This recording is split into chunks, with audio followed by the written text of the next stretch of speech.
Pada Desember 2019, otoritas Cina menyampaikan kepada dunia bahwa terdapat virus yang menyerang komunitas mereka. Pada bulan selanjutnya, virus menyebar ke berbagai negara dengan kasus yang bertambah di setiap harinya. Virus ini adalah SARS-CoV-2 yang menyebabkan penyakit COVID-19 dan orang menyebutnya dengan coronavirus. COVID-19 atau virus corona bereproduksi dengan cara menginfeksi sel hidup. Di dalam sel virus, terdapat materi genetik yang berisi informasi untuk memperbanyak diri. Lalu terdapat cangkang protein yang berfungsi sebagai pelindung bahan genetik. Pada bagian luar virus, terdapat amplop luar yang memungkinkan virus menginfeksi sel dengan cara bergabung dengan membran luar sel. Pada amplop luar, terdapat paku molekul protein yang berfungsi untuk mengambil alih mesin internalnya yang digunakan untuk membangun komponen virus baru.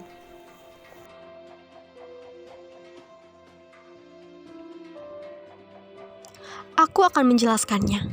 Cara utama penyebarannya diperkirakan melalui tetesan ketika seseorang batuk atau ketika kamu menyentuh seseorang yang sakit, kemudian menyentuh wajahmu, misal menggosok badan, mata, atau hidungmu.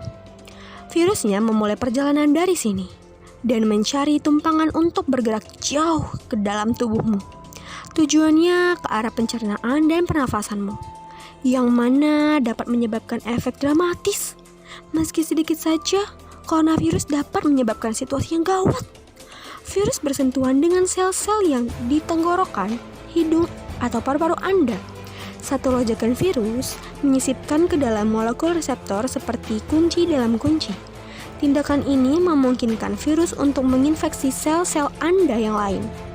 Virus flu biasa akan menyebar di dalam kantung ke inti sel Anda. Coronavirus yang lain dan di sisi lain tidak perlu memasuki inti sel inang, karena itu dapat langsung mengakses bagian dari sel inang yang disebut ribosom. Ribosom menggunakan informasi genetik dari virus untuk membuat protein virus seperti paku di permukaan virus. Struktur pengemasan sel kemudian membawa paku difesi ke lapisan luar membran. Semua bagian diperlukan untuk membuat virus baru berkumpul tepat di bawah membran sel. Setelah itu, virus baru mulai keluar dari membran sel. Umumnya, sistem imun akan perlahan-lahan kembali normal, membunuh sel yang terinfeksi dan mencegah virus yang lain untuk masuk ke sel tubuh kita. Proses perbanyakan SARS-CoV pada sel inang. Gejala-gejala SARS-CoV serupa dengan wabah penyakit pernapasan berat akut atau Severe Acute Respiratory Syndrome. Coronavirus memiliki sebuah struktur yang mirip duri menonjol di lapisan luar. Virus ini diselimuti atas molekul lipid. Virus masuk ke tubuh, hidung, mulut, atau mata, kemudian menempel di saluran pernapasan yang menghasilkan protein reseptor. Virus menginfeksi sel inang melalui mekanisme fusi dengan membran sel, kemudian melepaskan materi genetiknya yang disebut RNA.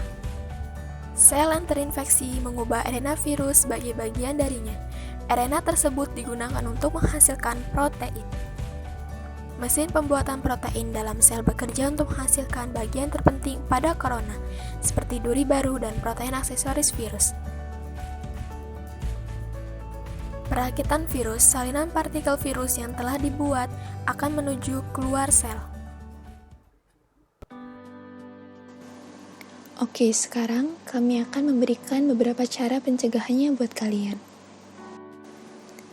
Hal pertama yang dapat kamu lakukan adalah mencuci tangan dengan sabun, karena virus corona itu diselubungi oleh lemak dan sabun dapat menghancurkan lemak. Jangan lupa cuci tangan dengan baik dan benar ya, seperti saat kalian habis memegang cabai.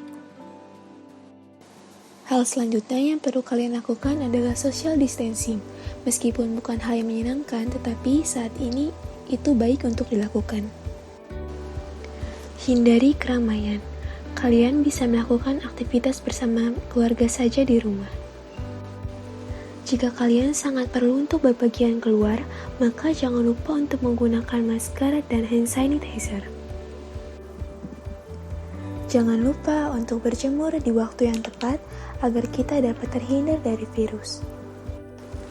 Dan tentunya konsumsilah makanan-makanan yang bergizi agar dapat menjaga imunitas di tubuh kalian.